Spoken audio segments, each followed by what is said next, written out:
എനിക്കിന്ന് ഒരു എക്സ്പെരിമെന്റ് ചെയ്യാണ്ട് എന്താണെന്ന് വെച്ചാൽ ഞാൻ ഇന്ന് ഒരു 3 സ്റ്റൂൾ ഇങ്ങനെ അടുപ്പിച്ച് വെക്കും. പിന്നെ അതിന്റെ മുകളിൽ ഒരാളെ കിടത്തിക്കൊണ്ട് പിന്നെ അതിന്റെ നടുവിലുള്ള കസാര ചെയർ അങ്ങോട്ട് വലിച്ചിട്ട് പിന്നെ അത് അയാൾ വായുവിൽ കിടക്കുന്ന രൂപത്തിൽ തലയും കാലും മാത്രമേ ഒരു സ്റ്റൂളിൽ ഉണ്ടാവുള്ളൂ. അല്ല, സ്റ്റൂളിൽ തലയും കാലും മാത്രമേ ഉണ്ടാവുള്ളൂ, ബാക്കി ഭാഗം വായുവിൽ. എന്നിട്ട് അതിന്റെ മേലെ ഒരാളെ കയറ്റി നിർത്തുക. അതാണ് ഒരു പ്രത്യേക ഒരു തരം ഒരു വീഡിയോ ആണെന്ന് ചെയ്യാൻ പോകുന്നത്. ഇതൊരു ചെറിയൊരു എക്സ്പെരിമെന്റ് ആണ്. ഒരു വാക്ക് കൊണ്ട് ഒരാളെ എത്ര സ്വാധീനിക്കാൻ പറ്റും, ഒരു വാക്കിന്റെ പവർ എത്ര എന്നൊക്കെ നിങ്ങൾക്ക് തെളിയിച്ചു തരാം.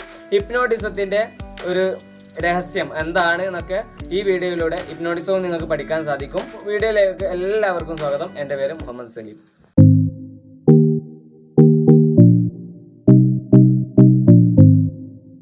അപ്പോൾ ഹിപ്നോട്ടിസം എന്ന് പറയുന്നത് ഗ്രീക്ക് മിത്തോളജിയിലെ ഹിപ്നോസ് എന്ന ഉറക്കദേവന്റെ പേരിൽ നിന്നാണ് ഈ ഒരു ഹിപ്നോട്ടിസം എന്നുള്ള ടേം ഉത്ഭവിക്കുന്നത്. 18ാം നൂറ്റാണ്ടിൽ തന്നെ മെസ്മർ എന്ന സ്വിറ്റ്സർലാൻഡുകാരൻ ആണ് ഈ ഒരു ആശയം കൊണ്ടുവരുന്നത് ആദ്യമായിട്ട്. പിന്നെ അദ്ദേഹത്തിന്റെ ചികിത്സാ രീതി എന്ന് പറയുമ്പോൾ അനിമൽ മാഗ്നറ്റിസം, എല്ലതും കാന്തീകരിച്ചുകൊണ്ട് കാന്തത്തിന്റെ പവർ ഉപയോഗിച്ചിട്ടായിരുന്നു ഇദ്ദേഹം ബാക്കിയുള്ളവരെ ചികിത്സിച്ചിരുന്നത്. പിന്നെ ഇദ്ദേഹത്തിന്റെ ഒരുപാട് ഫ്രോഡായിട്ടുള്ള അല്ലെങ്കിൽ മറ്റു സെക്ഷൽ ആയിട്ടുള്ള എക്സ്പ്ലോയിറ്റേഷൻ ഒക്കെ ഉപയോഗിച്ചിട്ടുള്ള ഒരു ചികിത്സാ രീതി ആയതുകൊണ്ട് തന്നെ അദ്ദേഹത്തിന്റെ ഒരു പ്രശസ്തി തുടച്ചു മാറ്റപ്പെട്ടു.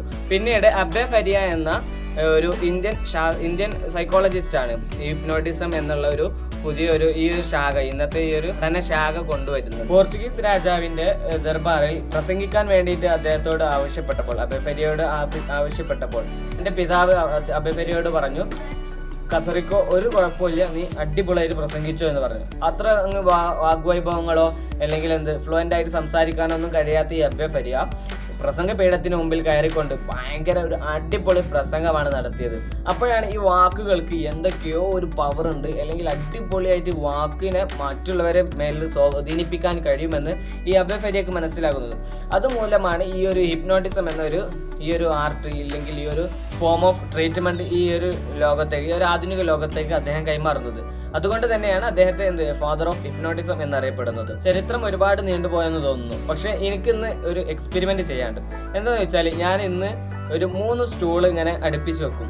അതിന്റെ മുകളിൽ ഒരാളെ കിടത്തിക്കൊണ്ട് പിന്നെ അതിന്റെ നടുവിലുള്ള കസാര ചെയർ അങ്ങോട്ട് വലിച്ചിട്ട് പിന്നെ അത് അയാൾ വായുവിൽ കിടക്കുന്ന രൂപത്തിൽ തലയും കാലും മാത്രമേ ഒരു സ്റ്റൂളും ഉണ്ടാവുള്ളൂ. അല്ല, സ്റ്റൂളിൽ തലയും കാലും മാത്രമേ ഉണ്ടാവുള്ളൂ, ബാക്കി ഭാഗം വായിൽ. എന്നിട്ട് അതിന്റെ മേലെ ഒരാളെ കയറ്റി നിർത്തുക. അതാണ് ഇന്നത്തെ എക്സ്പെരിമെന്റ്. എത്ര അങ്ങ് സക്സസ്ഫുൾ ആവോ അല്ലെങ്കിൽ എത്ര അങ്ങ് വിജയകരമാവോ എന്നൊന്നും നമുക്ക് പറയാൻ പറ്റില്ല. അപ്പൊ ഇതിലൂടെ ഞാൻ അത് പറഞ്ഞുതരാൻ പോണത് ഹിപ്നോട്ടിസത്തിലൂടെ, ഹിപ്നോട്ടിക്കിൽ നമ്മൾ ഒരുപാട് സജഷൻ കൊടുക്കുന്നു. അപ്പൊ എത്ര വാക്കിന് എത്ര പവർ ഉണ്ട് എന്നാണ് കാണിച്ചു തരാൻ പോകുന്നത്. ഹിപ്നോട്ടിസത്തിന് ആവശ്യമായ കുറച്ച് കാര്യങ്ങളുണ്ട്. എന്തൊക്കെ വെച്ചാൽ ആദ്യം ഈ ഹിപ്നോട്ടിക് ചെയ്യപ്പെടുന്ന ആളില്ലേ, അയാൾ ഭയങ്കര എന്തായിരിക്കണം, മനസ്സുകൊണ്ട് ഫ്രീ ആയിരിക്കണം. പിന്നെ ഉറങ്ങൂല എന്നൊരു ചിന്ത മനസ്സിലുണ്ടാകാൻ പാടില്ല. ഞാൻ ഉറങ്ങൂല അങ്ങനത്തെ ഒരാൾ ഒരിക്കലും ഉറക്കാൻ പറ്റില്ല. അത് ഹിപ്നോട്ടിസത്തിലുള്ള ഒരു എക്സെപ്ഷണൽ കേസുകളാണ്. പിന്നെ അടുത്ത ഒരാൾ എന്ന് പറഞ്ഞാൽ ചിലവരുണ്ടാവും ഇത് എങ്ങനെയാണ് ഇന്നെ ഉറക്കുന്നത്, അത് ആ ഒരു ചിന്തയിൽ നടക്കുന്നതും പറ്റൂല. നമ്മൾ പറയുന്നോ അത് ഫോളോ ചെയ്യണം. അപ്പൊ അതിനനുസരിച്ച് നമ്മുടെ മൈൻഡിനെ എങ്ങനെ കൊണ്ടുപോകുന്നു അവരെ മാത്രമേ ഉറക്കാൻ പറ്റുള്ളൂ. പ്ലേസ് അവന് ഈ ഹിപ്നോട്ടിസം ചെയ്യപ്പെടുന്ന ആളില്ലേ, അയാൾക്ക് ഉറങ്ങാൻ പറ്റുന്ന രൂപത്തിലുള്ള ഒരു പ്ലേസ് ആക്കി കൊടുക്കുക. അങ്ങനെയൊക്കെ ഉണ്ട്. നമ്മൾ ചെറിയൊരു എക്സ്പെരിമെന്റിന് വേണ്ടിയിട്ടാണ് എല്ലാവരും ഒരു എന്റർടൈൻമെന്റ് ആക്കി എടുക്കുക. അല്ലാതെ ഇപ്പോൾ ഇത് ശരിക്കും ട്രീറ്റ്മെന്റിന് ഉപയോഗിക്കുന്ന ഒരു സംഭവമാണ് ഈ ഹിപ്നോട്ടിസം എന്ന് പറഞ്ഞ സാധനം. ഈ സൈക്കോതെറാപ്പി, ഹിപ്നോട്ടിക് തെറാപ്പി എന്നൊക്കെ പറഞ്ഞ സാധനങ്ങളൊക്കെ ഉണ്ടല്ലോ.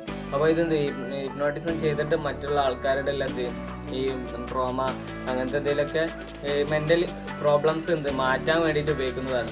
അല്ലാതെ ഇപ്പൊ ഞാൻ നിങ്ങൾക്ക് ഇതിന്റെ ഒരു പവർ എന്താണെന്ന് കാണിച്ചു തരുന്നു. അപ്പോൾ നേരെ എക്സ്പെരിമെന്റിലേക്ക് പോകാം. ക്ലോസ് യുവർ ഐസ്, കണ്ണുകളടക്കുക. ഇനി നന്നായി ഒരു ബ്രീത്ത് എടുക്കുക. ശ്വാസം ഉള്ളിലേക്ക് നന്നായി വലിച്ചെടുക്കുക, പുറത്തേക്ക് വിടുക. ശ്വാസം വലിക്കുന്നതോടൊപ്പം തങ്ങളുടെ പേശികളെല്ലാം മുറുക്കുക. ശ്വാസം വലിക്കുക, പേശികളെല്ലാം മുറുക്കുക. ശ്വാസം വിടുക, പേശികളൊക്കെ റിലാക്സ് ആക്കുക. റിലാക്സ്. പൂർണ്ണമായി കണ്ണിനും തലയ്ക്കും നല്ല ഭാരം അനുഭവപ്പെടുന്നു. ഉറക്കം അനുഭവപ്പെടുന്നു. ഉറക്കം തോന്നിക്കൊണ്ടിരിക്കുകയാണ്. ഉറങ്ങാൻ പോവുകയാണ്. ബ്രീത്ത് എടുക്കുക, നല്ലൊരു ബ്രീത്ത് എടുക്കുക. പേശികളെല്ലാം നല്ല മുറുക്കി പിടിക്കും. താങ്കളുടെ ഇടയിലുള്ള ചെയർ ഞാൻ എടുത്ത് ഒഴിവാക്കാൻ പോവുകയാണ്. അപ്പോഴും താങ്കൾ ഒരു മാറ്റവും വരാത്ത രൂപത്തിൽ കാലിരുമ്പിനേക്കാൾ ശക്തിയോടെ ലോകത്തിലെ ഏറ്റവും ഉറപ്പുള്ള സാധനമാണ് കാലിരുമ്പ്. അതിനേക്കാൾ ഉറപ്പുള്ളതായിട്ട് മാറും. ഒരിക്കലും നിങ്ങളെ ആർക്കും വളക്കാൻ പറ്റില്ല. കാലിരുമ്പ് ഒരിക്കലും വളക്കാൻ പറ്റാത്തതുപോലെ ഒരാന ചവിട്ടിയാലും നിങ്ങൾക്ക് ഒരിക്കലും വളയാനും ഒരു മാറ്റവും നിങ്ങളുടെ ശരീരത്തിൽ സംഭവിക്കുകയില്ല. ഞാൻ നടുവിലുള്ള ചെയർ മാറ്റാൻ പോവുകയാണ്. നടുവിലത്തെ ചെയർ മാറ്റാൻ പോകുന്നു. ശരീരം മുറുക്കി പിടിക്കുക. താങ്കൾ കാലിരുമ്പിനേക്കാൾ ശക്തിയുള്ളതായിക്കൊണ്ടിരിക്കുകയാണ്. താങ്കളുടെ ശരീരം ഇരുമ്പിനേക്കാൾ ശക്തി കൂടിയതായിരിക്കുകയാണ്. ഒരിക്കലും താങ്കളെ ആർക്കും ഇളക്കാൻ പോലും പറ്റാത്ത രൂപത്തിൽ താങ്കളുടെ ശരീരം കട്ടിയുള്ളതായിക്കൊണ്ടിരിക്കുകയാണ്. ശരീരം ഒരിക്കലും ഇളകാൻ പറ്റാത്ത രൂപത്തിൽ ഇളകാൻ പറ്റാത്ത രൂപത്തിൽ ഉറച്ചുകൊണ്ടിരിക്കുകയാണ്. കാലിരുമ്പിനേക്കാൾ ഉറച്ചുകൊണ്ടിരിക്കുകയാണ്. ഇനി ഒരു ആന ചവിട്ടിയാലും നിങ്ങളെ ആർക്കും ഇളക്കാനോ മറിക്കാനോ ഒന്നും സാധിക്കുകയില്ല. ഇപ്പോൾ നിങ്ങളുടെ മേത്ത് ഒരാൾ കയറി നിൽക്കും. എന്നാലും നിങ്ങൾ ആർക്കും ഇളക്കാനോ ഒന്നിനും സാധിക്കുകയില്ല. കയറി നിൽക്കുകയാണ്. മുറുക്കി പിടിക്കുക. ആർക്കും നിങ്ങളെ ഒരിക്കലും തളർത്താൻ സാധിക്കുകയില്ല. ഒരിക്കലും തളർത്താൻ സാധിക്കുകയില്ല. നിങ്ങളെ അത്ര വെയിറ്റുള്ള ഒരാളാണ് ഇപ്പോൾ കയറിയിട്ടുള്ളത്. ഇപ്പോൾ അതിലും ശക്തിയുള്ള ഒരാളാണ് കയറാൻ പോകുന്നത്. മുറുക്കി പിടിക്കുക. താങ്കളുടെ ശരീരത്തിലേക്ക് ഈ ശക്തിയെല്ലാം താങ്കളുടെ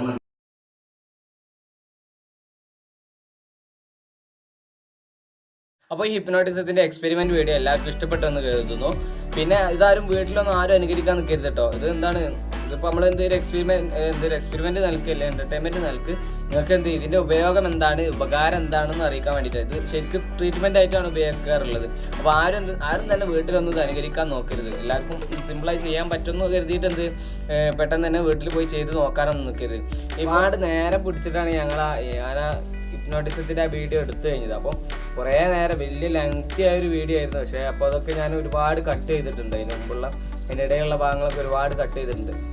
മൊത്തമായിട്ടാണെങ്കിൽ അത് വീഡിയോ തന്നെ നല്ല ലെങ്തി ആവും എന്നുള്ളതുകൊണ്ട് ഞാൻ ബോറാവുന്നുള്ളതുകൊണ്ട് ഞാൻ കുറച്ച് കട്ട് ചെയ്തതാണ്. ഒരുപാട് നേരം പിടിച്ച് ചെയ്യേണ്ട ഒരു പരിപാടി തന്നെയാണ്. കുറേ നേരം നമ്മൾ ആദ്യം ഇങ്ങനെ സജഷൻ കൊടുത്ത് ഉറക്കത്തിലേക്ക് വരുത്തിയിട്ട് പിന്നെ സജഷൻ കൊടുത്തിട്ട് അങ്ങനെയൊക്കെയാണ് ചെയ്യലുള്ളത്. അപ്പോൾ ഒരുപാട് നേരം പിടിക്കും. അപ്പോൾ പെട്ടെന്നൊന്നും ആരും ഹിപ്നോട്ടിസം ഇപ്പോൾ തെറാപ്പിക്ക് പോകുകയാണെന്നുണ്ടെങ്കിലും പെട്ടെന്ന് തന്നെ ഹിപ്നോട്ടിസം ചെയ്യുന്നില്ല. എന്തെങ്കിലും അത്യാവശ്യം കാര്യങ്ങളുണ്ടെങ്കിൽ മാത്രമേ ഹിപ്നോട്ടിസം എന്നുള്ളൊരു സാധനം ഉപയോഗിക്കുള്ളൂ. ഇപ്പോൾ നമ്മൾ ആ വീഡിയോയിൽ ചെയ്ത കെടുന്ന ആൾ ഏകദേശം 24 കിലോഗ്രാം ആണുള്ളത്.